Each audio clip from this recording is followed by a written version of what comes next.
Welcome back. It is the Sports Hour here on Flow FM, and it's time to link up with Eddie Dads, our world sports expert and the contributor from scplaybook.com.au. Lots happening. Eddie, how are you? I'm fantastic, Alice. Yeah, AFL and NRL back. We've got the Melbourne GP coming up this week. Live Golf is coming to Australia in a little while. We've got match play in the PGA Tour. We've got basketball. We've got, just a lot of stuff going on. It's very exciting. What I will do first here, Eddie, is throw to you the rumour mill with Daniel Ricciardo. Could he be in the frame to get that number one position back at Red Bull after some rumours have sprung online in recent hours? What do you make of it? Oh, interesting. I haven't actually read those rumours, Alice, but I like the sound of it. I think I, for one, would be surprised not to see Daniel Ricciardo back on the F1 grid at some point in the next sort of couple of years. Whether that's at Red Bull or not, I'm not sure.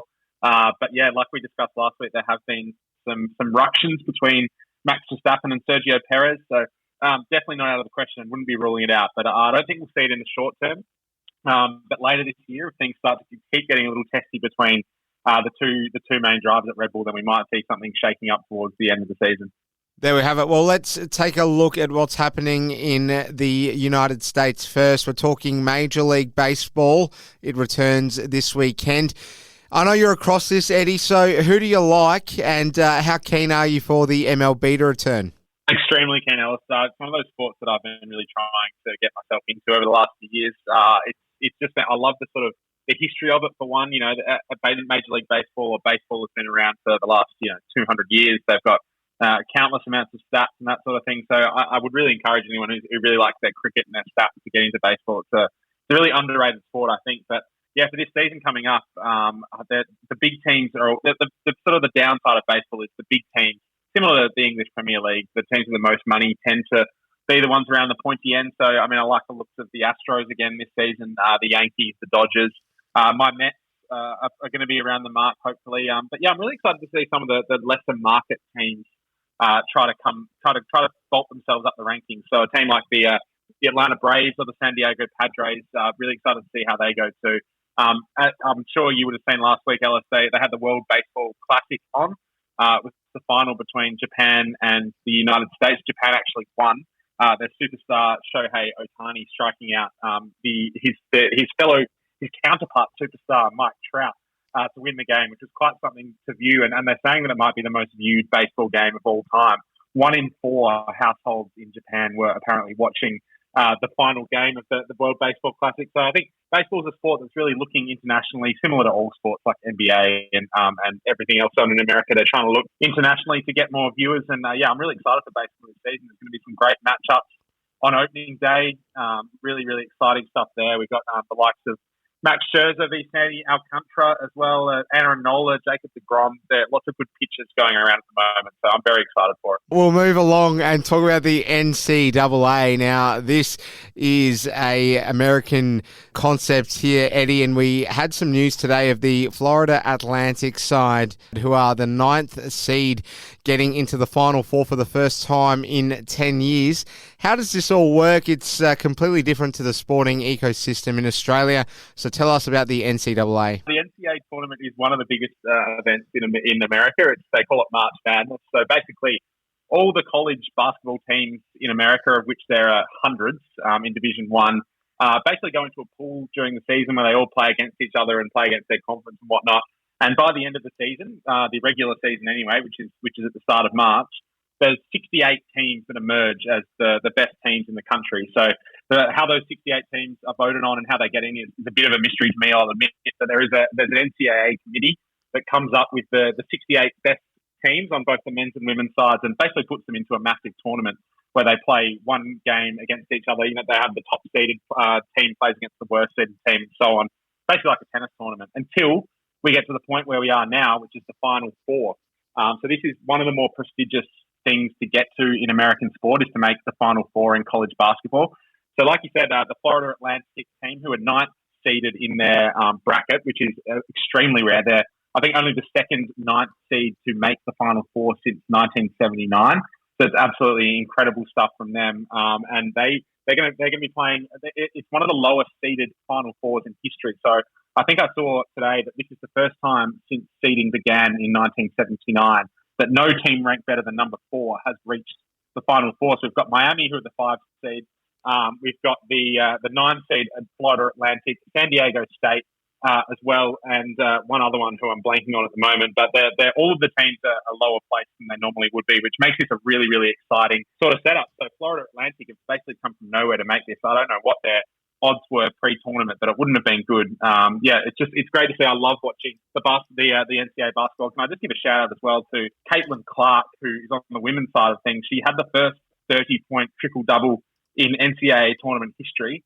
Not only that, she made it a 40-point triple-double as well, and she led her Iowa Hawkeyes into the Final Four for the first time in their history, which is extremely impressive. She's sort of on the cards. If you want a name to look out for in women's basketball, Caitlin Clark is the one. She is a freak. She's got Steph Curry range from 3. And it's just incredible to watch. So keep an eye on her over the next few years. Let's come back home so that I can actually know what I'm talking about, Eddie. Let's talk AFL firstly. I want to focus in on Alastair Clarkson and the fact that, no one would have expected 2 from 2 to start things off. I know that he comes in with huge stocks, Eddie, and certainly seems like at the very least he's completely revitalised North Melbourne as a club.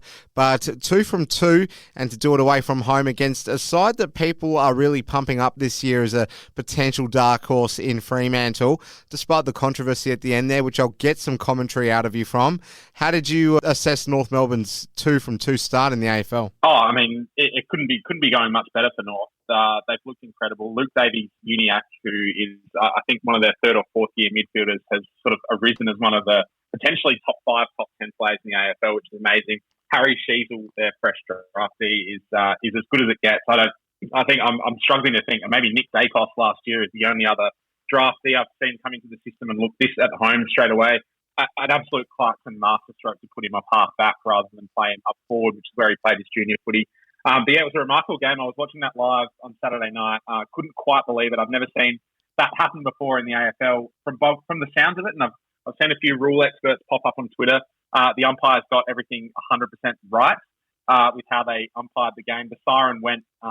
It didn't show up in the actual footage that we saw on TV, but it did show up in the AFL's version of things. That the siren went sort of as the ball was crossing the line for the deliberate out of bounds, and sort of before the umpire could make any judgment on whether or not it was deliberate. So it was the correct call, I think. A heartbreaking way for the Dockers to lose. And boy, as an Eagles supporter, Alice, you must be absolutely loving seeing how poorly they're looking early this season. They're a rabble. Well, I just found it interesting that just a week ago, we were hearing all about how West Coast lost to North Melbourne and Fremantle. Well, they're certainly the ones that look like they're going to make finals. And fast forward a week and Fremantle lose at home to North Melbourne and West Coast beat GWS, which no one expected. And speaking of results, Eddie, what did you make of the round in general? Were there any that really stood out for you? I'd dare say that Port Adelaide's performance and loss against Collingwood might make you a little bit nervous considering how hot you were on them this year. It certainly does. And I think, last week was a round of brilliant performances. I think we spoke about how excited I was by the quality of the football that I saw last week. And I think, unfortunately, this week is probably going to live on as more of a reminder of that some teams can really play very poorly at times. So Port Adelaide were one of those that were just shocking on Saturday afternoon. They weren't even close to it. The Bulldogs on Saturday night were terrible. As we mentioned, Hawthorn are just they're almost a VFL side at this point. They don't look anything like it. But we did still get our fair share of decent games. I was at the MCG for Carlton Geelong on Thursday night, which was fantastic. Really high quality. Carlton are going to be a force to be reckoned with this week. And I noticed, Ellis, that you haven't quite mentioned my Bombers sitting 2-0 at the moment, near the top of the ladder. They've beaten the 2 teams they've played so far. Got a top of the table clash between 2 Titans in Essendon and St Kilda this week. I'm pretty bullish on the Bombers. They look okay. I am being a little bit cheeky there. I really don't think we're that good. But Hawthorn and Gold Coast are not going to be up to much this year. I don't think it's really disappointing. I, for one, sort of keep waiting for the Gold Coast breakthrough. And, you look at their list and they look really impressive. On paper, you got like the Jack Precocious and Took Miller running through the midfield and Noah Anderson and Matt Rowell. And for whatever reason, they just can't put it together. So really disappointed by them. Shocked by the West Coast result yesterday. I didn't see them beating GWS. That was really impressive. But I think we've got these first 2 weeks out of the way where a lot of the poor teams have played each other and a lot of the good teams have played each other. So I think over the next few weeks we're going to get some stabilisation in the ladder, and you're not going to see the likes of North Melbourne, Essendon and St Kilda right up the top, which is where they're sitting currently. Yeah, I think most people will agree with that. Before we let you go, Eddie, scplaybook.com.au, what's being written about? Yeah, we're killing it at the moment, Ellis. The NRL Supercoach is obviously up and running. This is probably the biggest week of the year for AFL Supercoach. So after round three, all of the players' prices start to change. So this is your last week to sort of get your trades in and try and figure out who you actually want in your team before they either go up and down in price, which is really, really important. So, great week to be on SC Playbook. We're recording the podcast tomorrow night. So if you want to check out our feeds, we're at scplaybook.com.au and all the links are there for either your NRL or your AFL Supercoach needs. Eddie Dadds from scplaybook.com.au, our world sports expert here on Flow FM. Thank you so much for your time. We'll do it again next week. Love it, Alice. Speak to you soon.